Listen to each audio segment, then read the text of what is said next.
Check.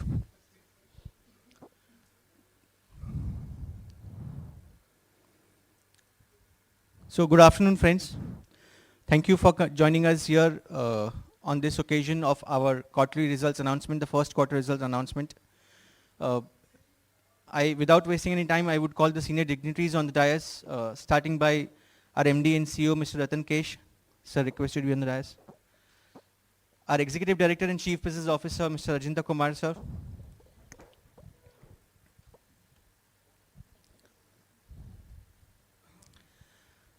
Our CFO, Mr. Rajiv Mantri, sir.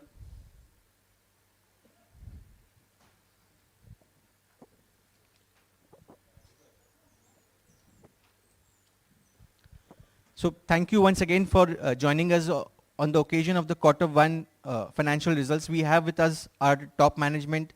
Also, we have with us our senior management, part of the senior management team, the various business head with us today in the audience, who will also be joining this top management to answer some of these questions. The flow of the event is as always normal. We will start with the opening remarks from the management, and then we will take question and answer. So, sir, over to you. Thank you, Ritesh. Namaskar, good evening and a warm welcome to all of you. As you are all aware, as announced by Mr. Chandrasekhar Ghosh on April 5th, 2024, he has retired as MD and CEO of the bank on completion of his tenure on 9th July 2024.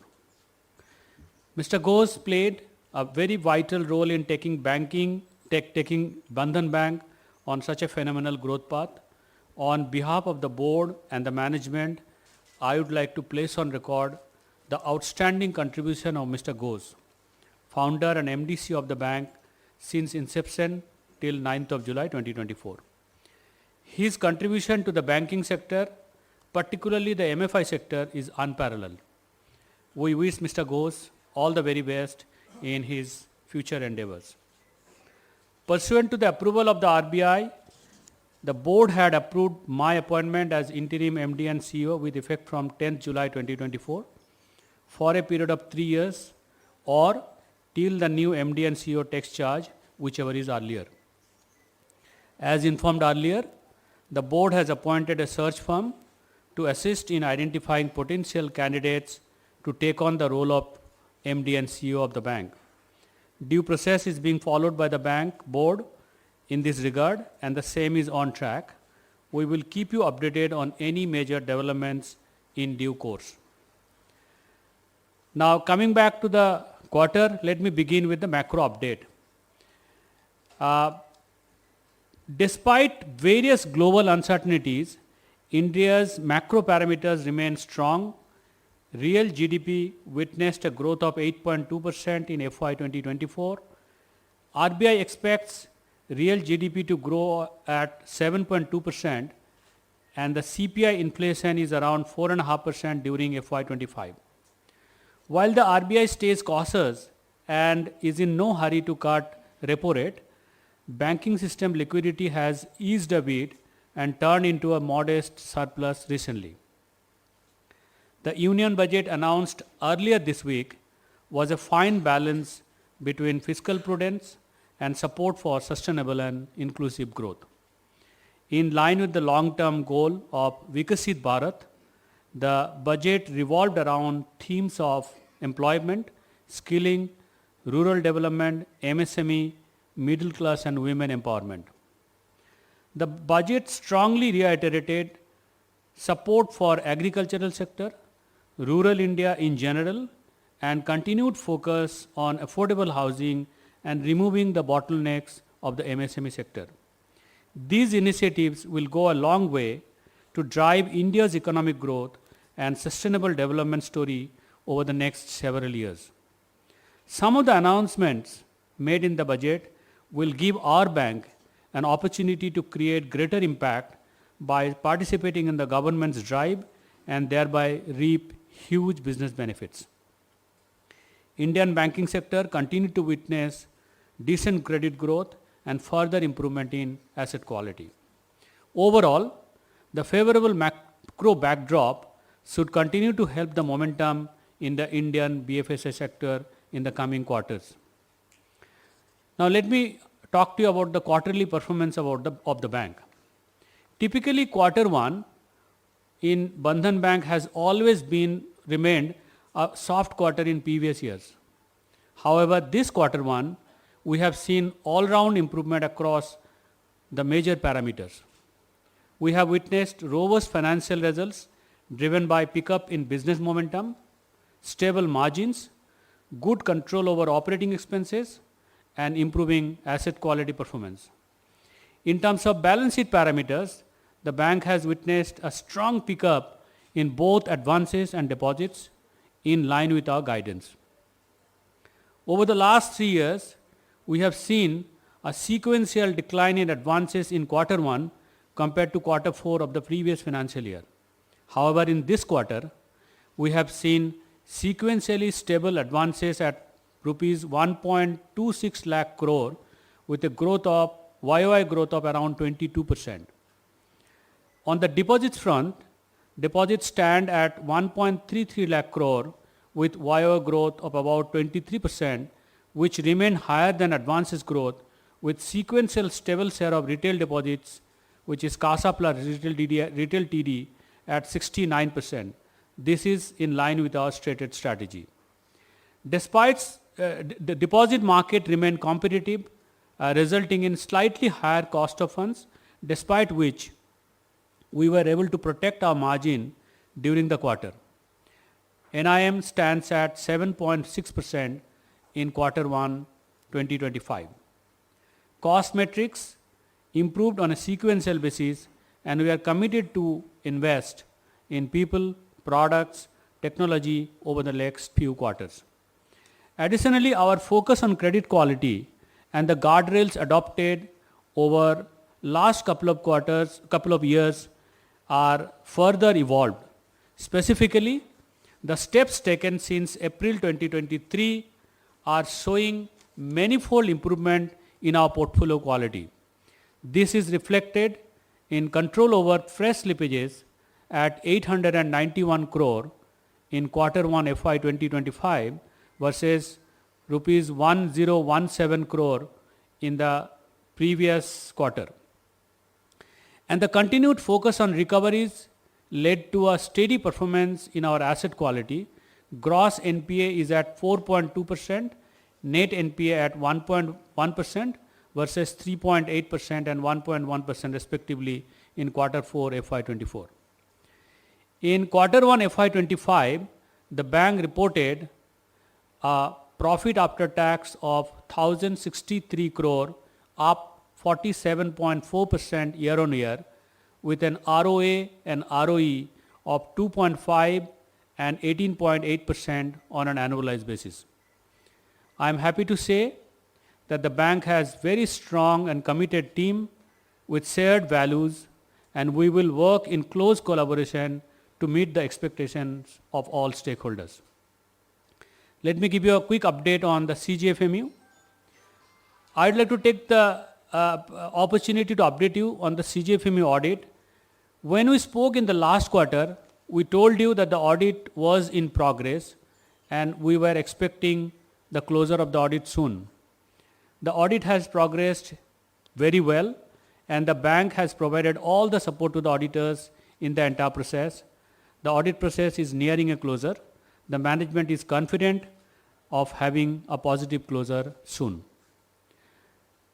One important and the last point that I would like to touch upon before handing over to the call to my colleague and CBO, Mr. Rajinder Babbar, is the increase in risk weights in our EEB loan portfolio. As you are all aware that in November 2023, the Reserve Bank of India had mandated higher risk weight for consumer credits from 100 to 125% with specific exemptions. The bank immediately complied with the same for our consumer credit portfolio. The EEB portfolio of our bank was treated as regulatory retail for risk weight computation at 75% since the beginning as per the extant guidelines. The circular clearly mentioned that microfinance loans were exempted for NBFCs from the increase in risk weights. However, there was no explicit mention of such exemption for the scheduled commercial banks. Hence, the bank held various levels of discussions and sought clarifications. Thereafter, in consultation and approval from the board, the management has taken a conservative approach to increase and apportion a higher risk weight of 125% for entire EB portfolio from earlier 75%. This increase in risk weight of our EB portfolio has an impact of about 362 bips on our overall capital adequacy ratio. Consequently, our CRAR stands at 15%, and including this quarter profit, it stands at 15.7%. We are well capitalized to support our growth plan. Let me now hand it over to my colleague Rajinder Babbar to discuss some of the very important business updates. Thank you, Ratan. So the bank quarter one performance clearly reflects that our growth momentum is robust and improving. It has been 4 months since I joined the Bandhan Bank. I visited many branches and interacted with the colleagues across the country. I feel more excited to share that I have found them focused, energetic, self-motivated, and eager to deliver. Our focus is clearly a risk-calibrated, customer-centric digital and the analytical approach. So we'll focus to emphasize on the 4 key areas. The first and the foremost is the risk culture. The bank is devoted to build a culture of compliance where quality and customer service supersedes the everything else. The bank is putting forward a robust risk framework to ensure that we have the best in the industry practice. The second major point is the geographical diversification. We have a strong presence in 35 out of 36 states and UT of the country. Over the last 2 years, the bank has also added 500 new branches. So with our expansive network base of the 64 plus banking outlet, we are serving the financial need of more than 3.44 crore customers. We are also diversifying our portfolio geographically to touch and change more life across the country. The third our approach, the key focus area is the customer-centric new product. The bank is committed to offer an array of financial product and services specially tailored to fulfill the various needs and the aspiration of all customer segment. Just to mention a few, we have recently launched products such as LC, Forex, bank guarantee, bill invoicing and remittance in our transaction banking space. In addition to adding more new product in our offering, we have recently launched the facility to collect direct taxes online for our customer as well as non-customers. We have also launched Bharat QR code for our current account and the saving account customers. We are balancing right mix of the secured and the unsecured portfolio as per our long-term strategy and enhancing the product suite. And last but not the least will be the data analytical and the digital. We are also leveraging data analytical to study consumer behavior in order to customize and enhance customer experience. Digital banking penetration has increased and will continue to improve further. Cross-sell, branch-led sales model coupled with analytical will be a key area for growth to enhance the wallet share of the customer. So overall, we have seen good growth across asset and the liability and expect the momentum to continue across business vertical for the rest of the financial year. And while we are on it, we will also increase our digital penetration to make banking easier and accessible to all. So now I would like to hand over to my colleague Rajiv Mantri, CFO of the bank, who will run you through the key financials. Thank you. Hi everyone. Thank you Rajinder and welcome all the participants for this press meet. So as Ratan and Rajinder have already talked about the high level overview as well as the business initiatives, what I will do is go through the details of the financials and try and give a summary of how exactly we've seen the financials for the quarter ended 30th June 2024. The Board of Directors of Bandhan Bank Limited has approved the bank's financial results for the quarter ended June 30th, 2024 at its meeting held earlier today. I'll begin with the business numbers for the quarter, starting with the balance sheet. Talking about the advances, as at the June end, the gross advances stood at rupees 1,26,000 crore, a growth of about 22% year on year, and a growth of around 1% quarter on quarter, which is supported by growth across all businesses and all product verticals. Just to put this in context, if you see the sequential advances growth, which is from Q4 of a year to Q1 of the next year, for the last 3 years, we have seen a decline, and that reflects the cyclicality and the seasonality. So for instance, in Q1 FY24, the decline was around 5.5%. In the Q1 FY23, it was a decline of 3%. And in Q1 FY2022, it was a 7% decline. However, this year we have seen that there is a 1% sequential growth in advances. So the cyclicality that has been seen in the previous 3 years has been reversed, and we have been able to actually grow the advances book on a sequential quarter basis by 1%. During the quarter, the retail book, excluding housing, grew at 84% year on year. And that is one of the areas which is growing extremely well, with special focus within the secured products that we have within retail. Commercial banking grew 30% year on year, and housing, excluding the IBPCs, grew at about 13% year on year. We also saw the EEB portfolio increase by 21.6% year on year and remain flat quarter on quarter, which generally sees a decline in this particular quarter due to seasonality. And it ended at about 61,910 crores. From a business mix perspective, EEB group lending comprised 32% of the advances, small business and agri loans at 17%, housing at 24%, commercial banking 22%, and retail about 5%. As a business mix of the overall advances. Going ahead, our strategic plan talks about diversification of our business, which is defined by both product diversification and geographic diversification. In terms of product diversification, the focus is on growing the share of secured book that we have, such as housing, commercial banking secured products, and secured retail products, which are expected to grow faster than the growth that we will expect. So the growth in EEB will continue, albeit at a lower pace than the growth in the secured assets. That is the strategy that we are working on in advances. In terms of geographic diversification, our top 5 states, which is West Bengal, Maharashtra, Bihar, Gujarat, and MP, contributed about 59% of the total advances.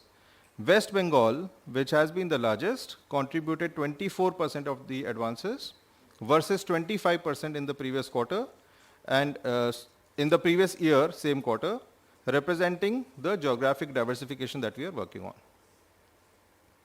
Let me now move over to liabilities.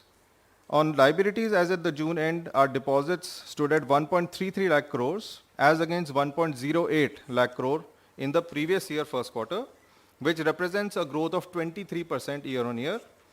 And this growth is higher than the advances growth that we have seen.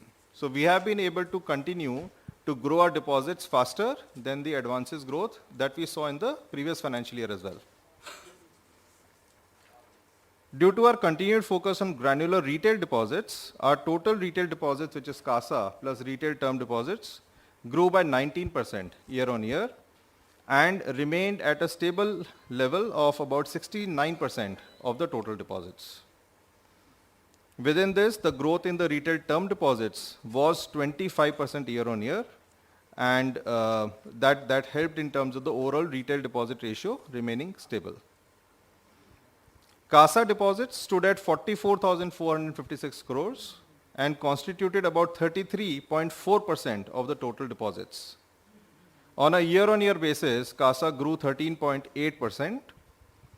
On a sequential basis, quarter-on-quarter, yes, we did see some reduction in CASA, and that was primarily due to some of the balances that we had seen towards end of March going away. But on a year-on-year basis, we still see a good healthy growth coming in CASA. On deposits, geographic diversification, we see our top 5 states, which is West Bengal, Maharashtra, UP, National Capital Territory of Delhi, and Odisha, contributing about 64% of the total deposits. West Bengal alone contributed 39% of the deposits. However, the share has come down from 43% a year back, which basically shows that we are diversifying from where we are originating our deposits. Let me now move over to collections and the asset quality. The overall collection efficiency, excluding NPA for the month of June, was marginally lower at 98.5% compared to 98.8% for the month of March. So this is the latest month that we have within the quarters. For the EEB book, collection efficiency for the month of June declined to 98.5%. This used to be 99.1% in the previous quarter, in the month of March. On a quarterly basis, the collection efficiency in this quarter was largely stable at 98.7%. On asset quality front, as Ratan had mentioned earlier, the bank has seen an improved quarter.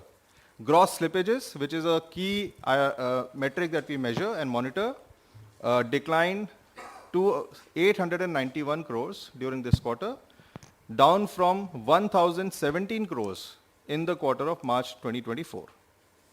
This represents a steady decline compared to the slippage levels of upwards of 1,300 crores that we had seen in the first 3 quarters of the last financial year. And from the 1,300 crores levels down to 1,017 crores last quarter, down to 891 crores, is showing a steady decline that we are seeing in slippages.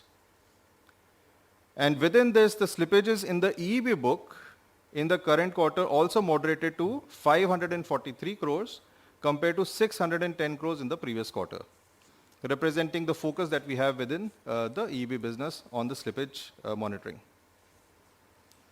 Upgradation and recovery increased to 371 crores versus 284 crores in the Q1 FY24. So year on year, we have seen an increase. In addition to 371 crores, we also had a bad debt recovery of 46 crores from the written off portfolio, which actually goes as part of other income based on the accounting standards.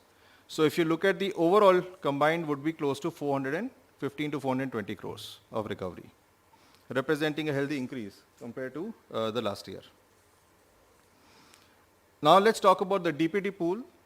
On the EEB DPD book, we have witnessed improvement in the SMA2 book, which is basically reduced from 480 crores in the last quarter to 436 crores, representing 0.7% versus 0.8% in the last quarter.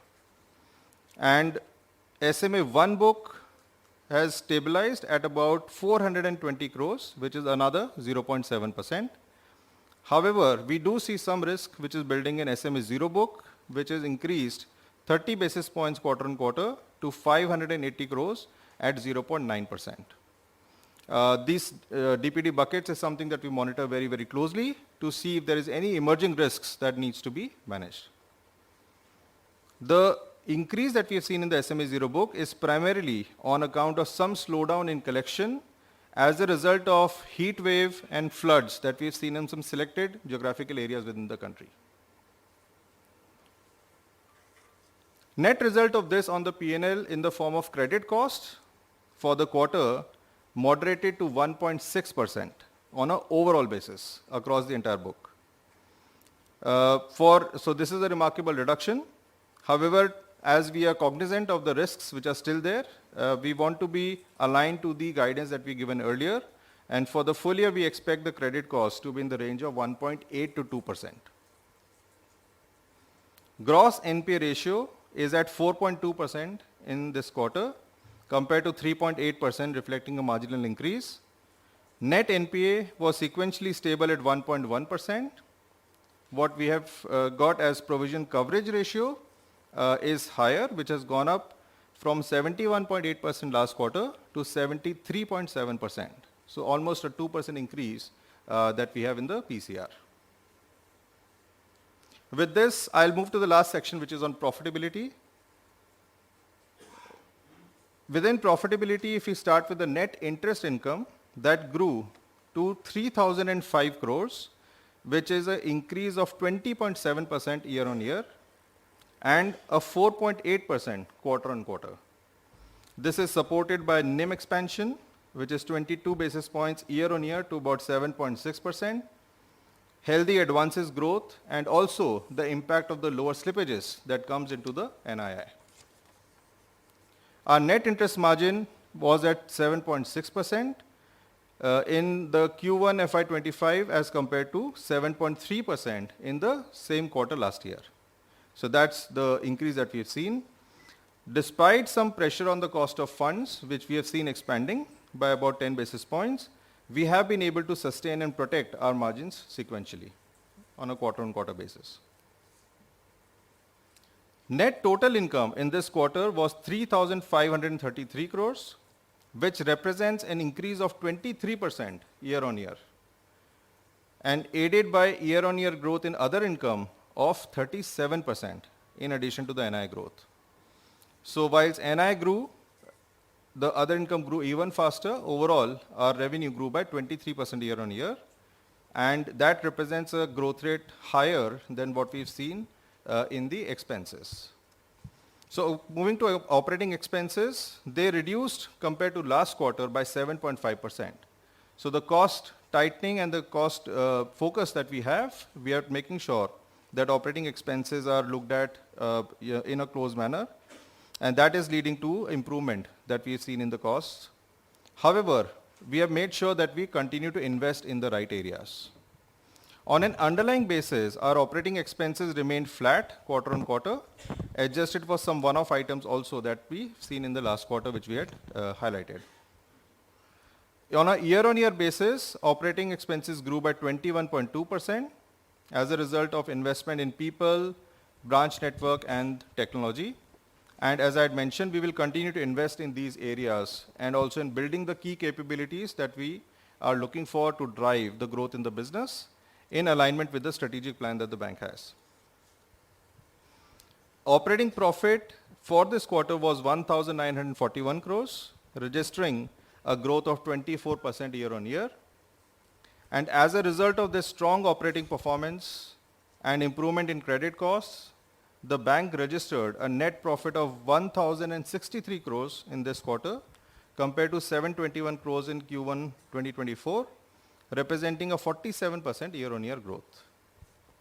As a result of which the return on assets for the quarter was 2.5% and return on equity was 18.8% for this quarter on an annualized basis. With that, I've covered the overall financial summary, and on behalf of the management team, I would like to thank you all for participating in this meeting. We will now open the meeting for any questions. Thank you, guys. We'll just take questions. I just have a small request, like every time. Introduce yourself for the benefit of a larger audience, and please direct the question to a specific gentleman so we can answer it specifically.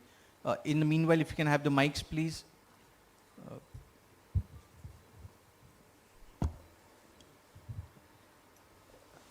Hello. Yeah, good afternoon, Mr. Kesh.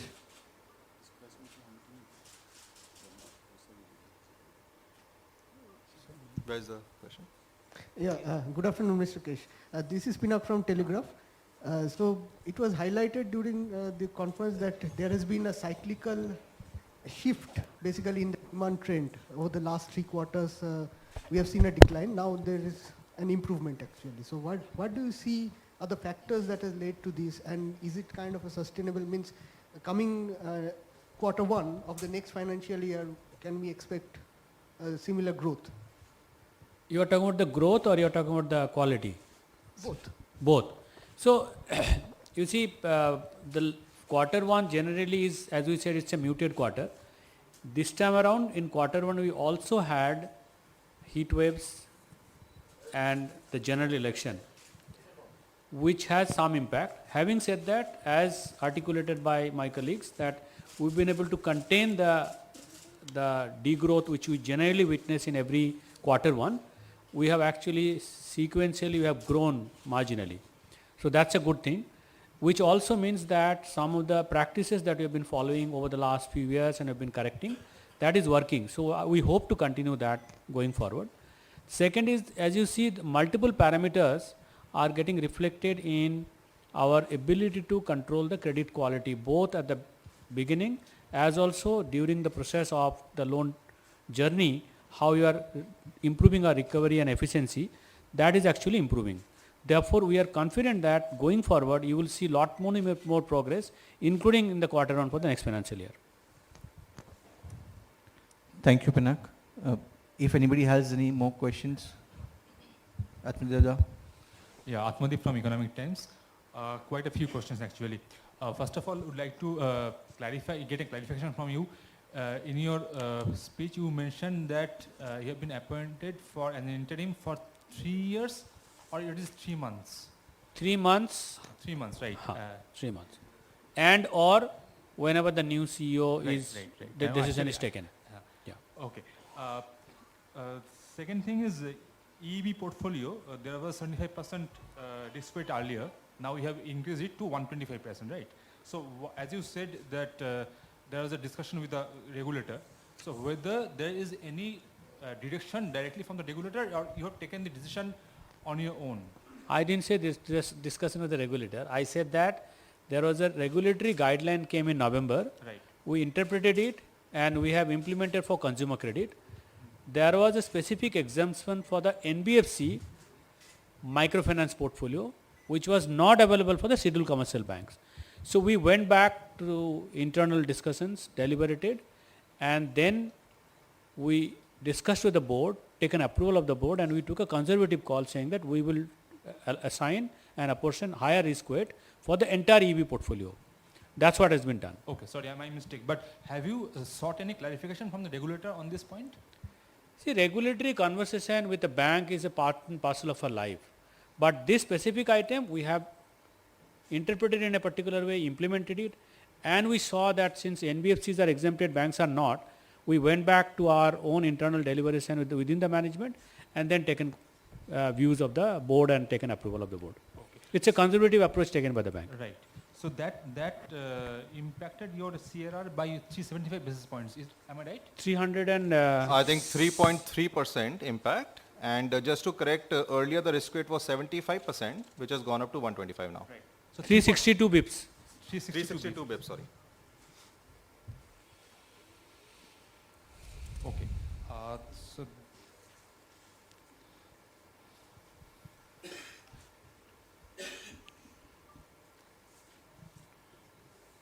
yeah, cost of fund, as you mentioned, Mr. Mantri, that it has gone up by 10 bips. Is that year on year or? Sorry, Is Atmani? that year on year? Cost of funds? No, quarter on quarter. Quarter on quarter. So, and if we take it year on year basis, what is the changes like? And what is the absolute number? Year on year, it's about 50 basis points increase. So the cost of funds, if we look at cost of funds, excluding the capital, that is at about 7% that we have in the bank. And that for the last quarter was 6.9%. And for the last year, same quarter was 6.4%. So a 60 basis points increase year on year, 10 basis points increase quarter on quarter. 60. 60. Yeah. Okay. Thank you. We have a question from the gentleman at the back. Hi, I'm Amit Roy. I'm from News United India. My question is related to consumer segment. I was just having a look about the home loan. So what is the basic, if I talk about difference, what is the difference between other bank and you in kinds of, on the favor of consumer? I mean, interest rate and other things like. So, first of all, we are very large on affordable housing. Because we are present in 1700 branches and 4500 odd banking units, our reach is very large compared to even some of the bigger banks. And affordable housing is a very important segment for us to contribute in the society, like we do in every other business segment.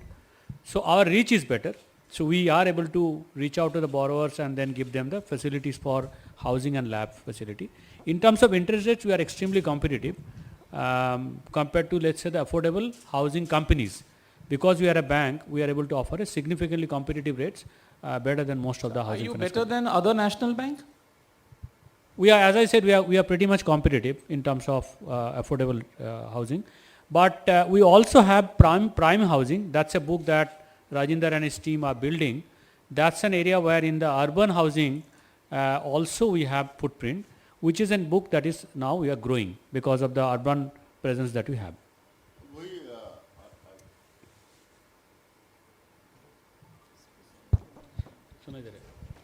yes. So you will see our geographically, basically mainly we are present in the semi-urban and the rural area.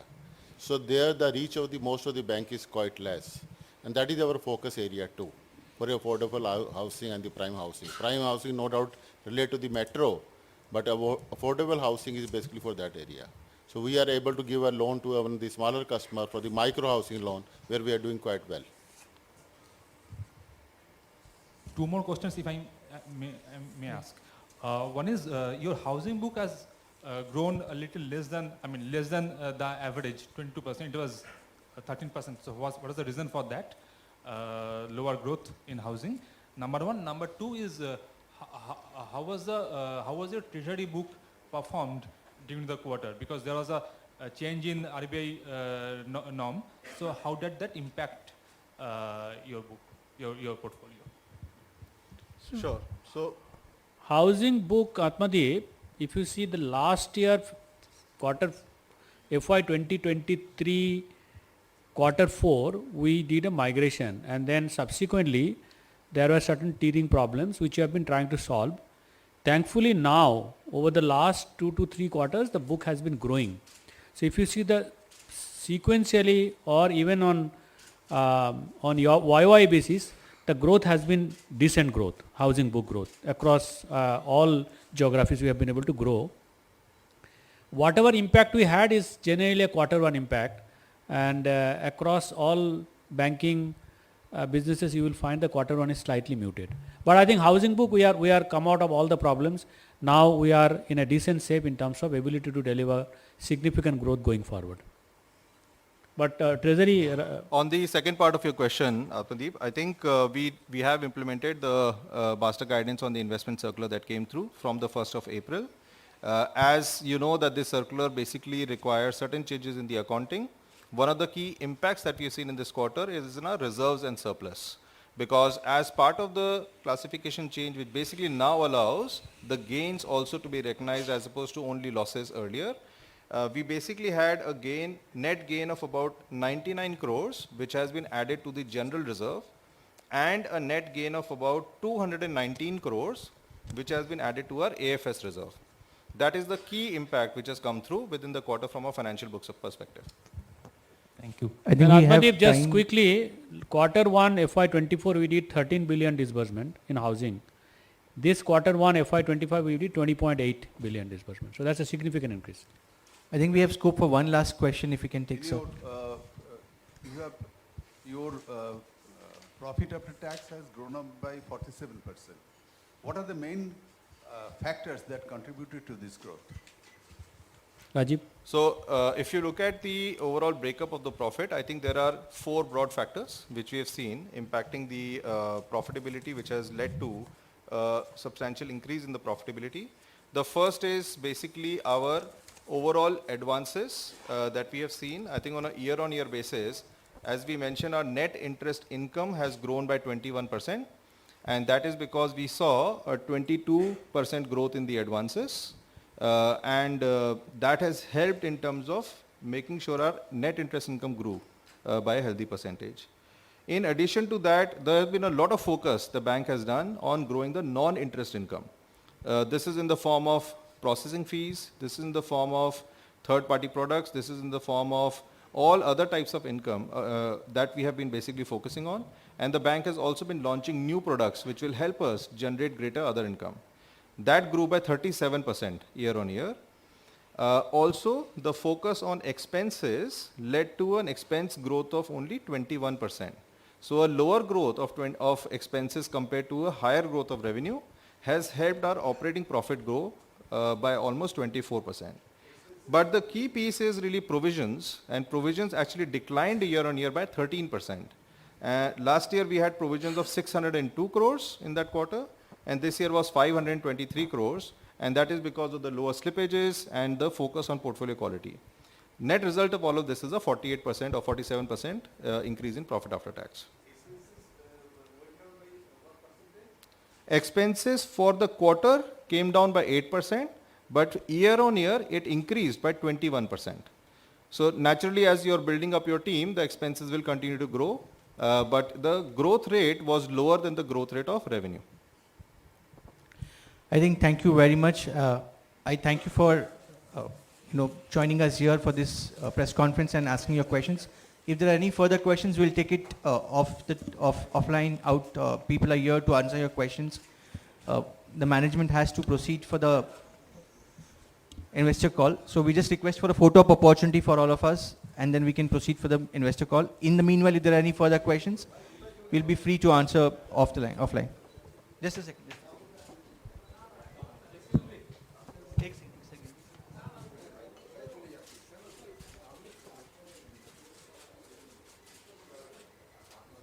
Sir, one with holding the book.